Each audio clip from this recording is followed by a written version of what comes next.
Hello everyone, welcome back. I know that many of you have seen the documents that were released by NASA decades ago in relation to how they compute things that go on above the surface of the Earth and how it is relative to a flat, non-rotating Earth. And we've also seen the documents from the CIA that were leaked about the firmament.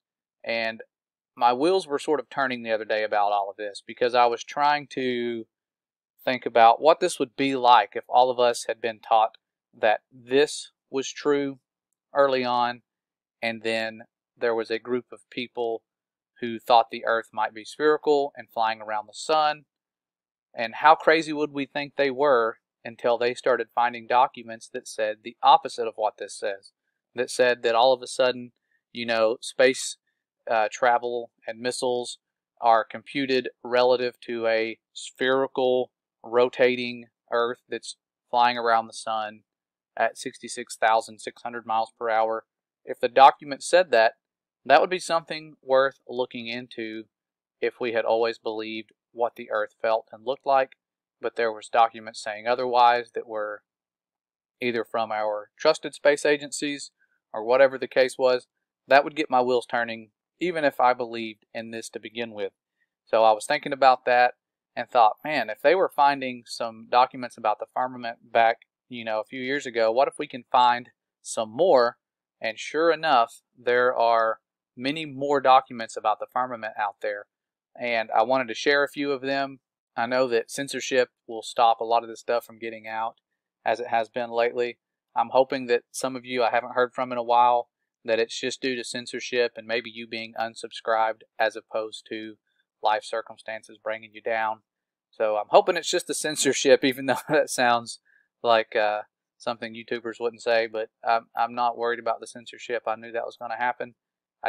My concern is with you guys and everything being okay. Now, as I was going through these documents, you always find weird stuff. I didn't sit there and read real slowly. I kind of skimmed through them, so you may find more things than I did if you start looking. But these are all searchable. I'll show you. I'll leave a link in the description of the website you can search for this stuff in. A lot of this stuff is searchable. Here's some of the declassified CIA documents that were shared in the past, one of them being about the shape of the Earth not being known. And this was by Russia, who was ahead of us, if most of you didn't know that, in the fake space race back in the day and leading up to the moon missions that we pretended to go on. They were ahead of us. And now I found it weird that they did not know the shape of the Earth back in '49 when they were allegedly sending people into orbit and doing things right after that. I know a lot of you thought that was strange as well, but just to summarize some of the things they were saying in those declassified documents about the firmament, we looked at things where they were testing the brightness of the firmament and the daytime sky and measuring these things, as well as looking at the brightness along the certain parts of the sun and 5 to 6 points of the firmament located at various zenith distances. So they are looking at the distances of the firmament from the sun. Thought that was kind of cool that they are trying to figure this stuff out way back when.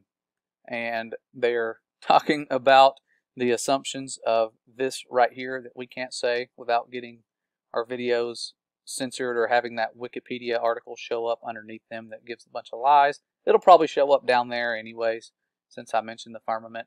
But if you talk about this and this, based on these assumptions of a Earth that is not spherical, and talking about the firmament in the same document, very interesting that they are doing that and deriving formulas from this. Those of you who believe in the globe, that's okay. Just know that the people who are doing formulas for space travel and experiments were looking into those assumptions and saying they have to assume that, because otherwise they would be completely off with their calculations. Now, here's some more of the documents I found that I thought were cool, and I would like to see more about them. Not that I will. I know the firmament's going to roll away pretty soon, and we're going to see greater things than that. But the second day of creation, this firmament, this great expanse, was made. Stars placed inside of it.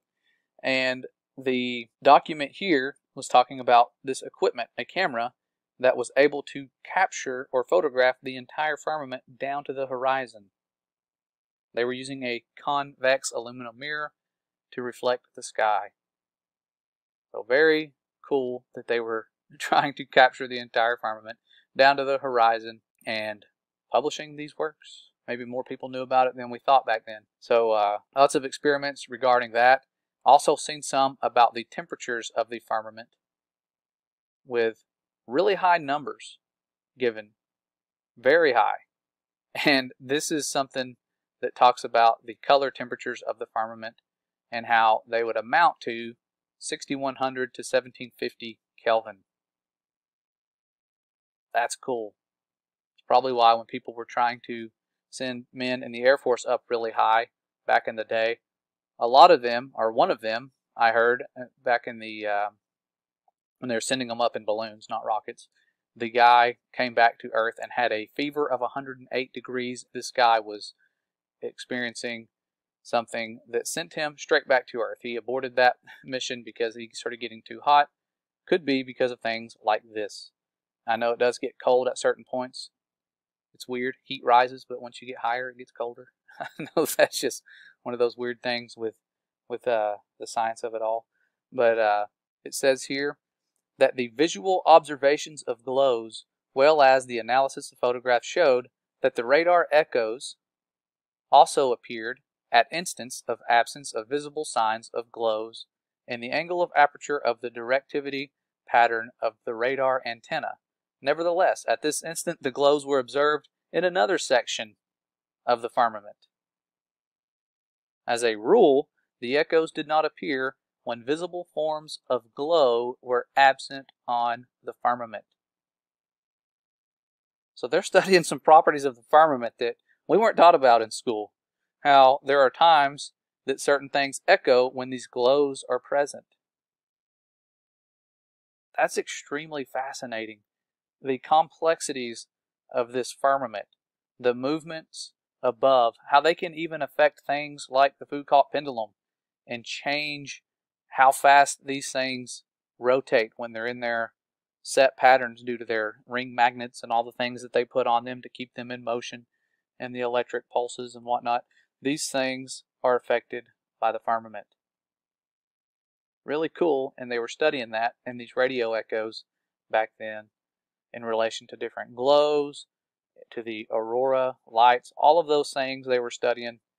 But they were looking at the firmament, knowing it's there. Here's some more where they were capturing the whole firmament and using different technology to do this, different instruments. These people were figuring out a lot and doing a lot of the things we're doing now and then some, because they were operating with the wisdom of the fallen, given that the CIA has been satanic at its roots since the beginning. It's not one of those things that's for our own good. They make it seem that way in Hollywood movies, and that's part of their plan. If you've seen the documentary Out of Shadows, you'll see what I'm talking about, you know, Mockingbird and a lot of the things that went on. Now, here's one that really, really fascinated me, because the title of one of the segments in this article is called The Shape of the Firmament. And if you look down, it looks like Wide Awake wrote this book here. Talks about rings around the sun and the moon, pseudo-suns, pillars, twinklings of stars, rainbows, refraction, distortion of the sun's and moon's disks at the horizon. Weird that they call them disks, kind of like they did like in Enoch. And it says all sorts of different things, you know, the sound audibility of thunder, that echoing off the firmament. Really cool that they were writing this stuff in books. And I tried to locate this book. You can find some of the ebooks that if you look up these titles, and I'm not sure if I found it or one that contains parts of it, but I'll leave this presentation linked in the description so you can sort through what I'm seeing. I have the links on a lot of these slides where you can just go right back to the document. If not, you can go to that website and just type in some of these little titles here and it'll pull it up. This is nothing really to spend a whole lot of time looking into. I just got bored the other night and pulled an all-nighter just reading through some of these things because I was a little obsessed with finding stuff. Trying to find photos is really what I was wanting to do, but I just kept finding these documents and really low quality pictures. A lot of them are scanned in almost like they've been sent through one of those old-timey fax machines. But this one here is another one where it says the increasing the number of panels and completing the circle, the entire firmament could be covered. In this one, it says the Eros firmament, the passage of the sun is almost 5 times quicker. So the sun's moving faster. They didn't say the earth moves faster at this one place. They said the sun is 5 times quicker. Day passes immediately over into night. The contrast between light and shadow are as pronounced as on the moon. I don't know what the Eros firmament is. I looked into it and found out the word Eros is like those ancient Greek and Rome, backgrounds with the Greek god of love identified by Romans with Cupid or a winged figure. You guys have seen pictures. That's very interesting that they called it at the Eros firmament. The passage of the sun is almost 5 times quicker. Lots of different things there that get your wheels turning. And here's another one yet again of the photos they were taking of the firmament using different technologies. You can kind of read about them. I'm not going to spend a lot of time talking about those. Really cool stuff. And there's a chart I came across that was talking about the distances of the sun. I really wanted to see what they were saying because I know it's probably not what we're taught. But the chart, again, it did not print properly. It'd be cool to locate some of this stuff. And they were looking at the sky brightness. I don't know why that was such a big deal to them, but it was. And they were mapping all this stuff out, doing things that it's not public knowledge today. I know that with what's all going on in the world, this is not a trending topic. I'm not here to put out viral videos. I know with censorship and all of that, that's really impossible anyways. Just wanted to put this out for you guys doing research and the new people that are looking into this stuff and wondering what all have we known about this? Is it even true? And I'm seeing some heartbreaking things with people that are going to platforms like Facebook to do research because YouTube is not a place to really find stuff unless you have someone sending you links and helping you out. And even then, I've noticed I had to go in and clean up my playlist to where, a third or more of the videos are just gone. The ones that were there, the proofs that we have, the long distance photos and whatnot, a lot of those are just vanishing without a trace, no reason at all. Entire channels being deleted. And it doesn't even show you the name of the video so you can see what it was. It's just gone. And so when I go on Facebook, my brother pointed this out to me that a lot of people are going to those groups and seeing things and asking questions. And people that have been a part of that movement for a while and were able to find that stuff are just kind of somewhat arrogant in their replies, and it sends people away. They'll just post memes. They won't really answer the question exactly because they feel like these people should already know this. And they don't. Remember the questions you had when you were looking into this, like, why are other planets round? Simple things like that we think are troll questions, and they're not. People just don't know. It's new to them. The awakening is still happening. You're seeing people wake up like crazy to things. Even if they believe in the globe, that's okay. That's not a reason to shut off fellowship. We encourage anyone who is here, believes in the globe, Christian or not, doesn't matter, come here and investigate. You don't have to believe the way we do to get along with us. The time is running out for us to disagree and sit there and argue about things like this.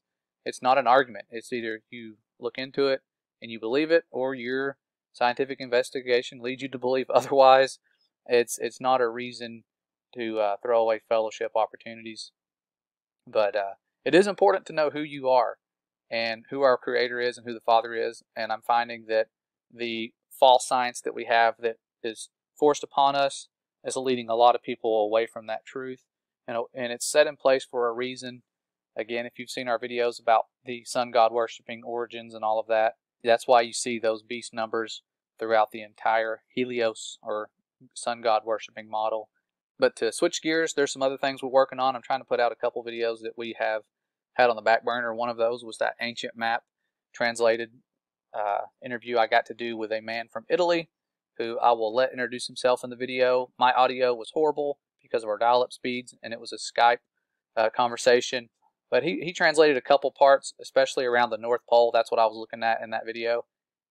Very fascinating stuff.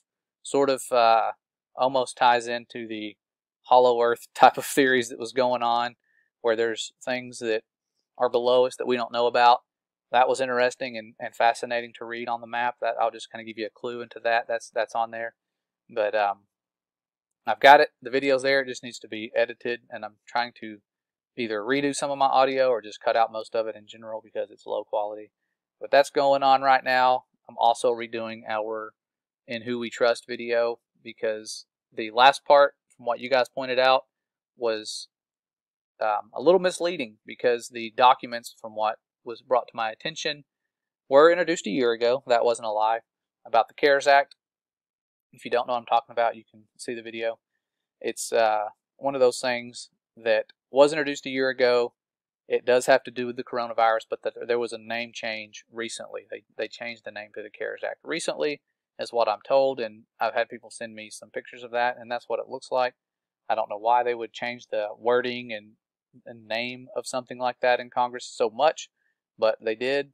And without that knowledge, that's definitely damaging evidence of this thing being planned. I still know that it was planned, but that's not something that can be as damaging as I thought it was due to that information. So thanks for always helping us share truth and pointing out times where we think we found something that was truth and it's not.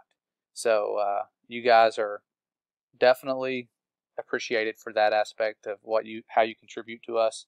So I'll be back soon to show some of that stuff.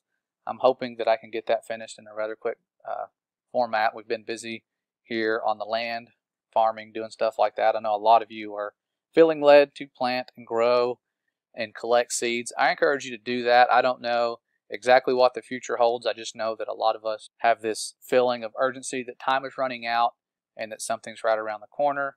It's not going to be fun to watch for those who are not ready. So do your best to prepare everybody. There's only so much you can do, but do as much as you can so that the people that will listen to listen, and it will make a difference in their lives, because a lot's at stake and there are battles going on. And it's one of those things that you can sense it, but to the ones who are operating under those powers of darkness, they know exactly what they're up against. We need to know what we're up against and how much we have access to. We have a lot more powers and freedom than we think. No matter what they're doing to the laws of this world, we are set free. We have a Father who is going to gather us up very soon, and he's doing that right now. We're about to get set free out of Egypt once again, and it's one of those things that the world does not want to happen. They like their rule. They like their having control of their little kingdoms, and there's a reason that they killed many of the firstborn to try and stop the Messiah from coming. They thought they had a chance, and that's why they are censoring the truth, because they think they have a chance. They don't. Okay, we know who wins in the end. Just got to stay ready, keep on the full armor. I'm speaking to myself. I've been struggling a little bit lately with a lot that's going on spiritually. I thank you guys for lifting us up in your prayers. My wife is sort of on fire and a little disappointed in me because I haven't been reading as much as she has and studying. I've got to get back into that. And I thank you guys for keeping us in your prayers, because we need it. We need to get out of our slumber as fast as possible, the one that's kept us down in the past and really created a lot of lost time. I think most of you feel that as well. There was a lot of lost time where we could have been doing things and we weren't. So time to get ready, stay ready, and always know that you are a beloved creation of the Most High. We'll be back soon. Take care. God bless.